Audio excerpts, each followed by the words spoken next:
Happy Ganesh Chaturthi to all. तो जेहेतु काली थिला गणेश पूजा सकाळु उठी गाधोई पाधोई सारी ड्रेस पिंधिली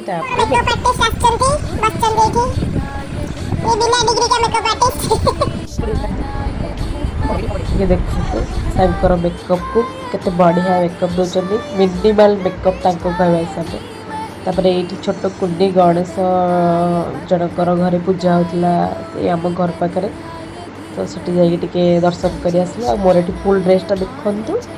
कमेंट मध्यम जनइबे केमती देखा तापर मुझे गोटे स्कूल को घर पाखे मोर झियाई मैंने जेहतु से स्कूल में पढ़ुंट पुष्पांजलि देवाक देन पुष्पांजलि दे सारा पर आम से प्रसाद सेवन कर प्रसाद सेवन पर देखते केते बड़ लंबा लाइन लगी से फेरिक आस भाई घर को भाई घर भी थी गणेश पूजा तो आमर भाउजराणी ये बस सब भोग सामग्री सजाड़ुंट वीडियोटी भल लगे लाइक शेयर एंड चैनल को सब्सक्राइब करने को जमा भूलें तापर कौन खाई पी घर पड़े।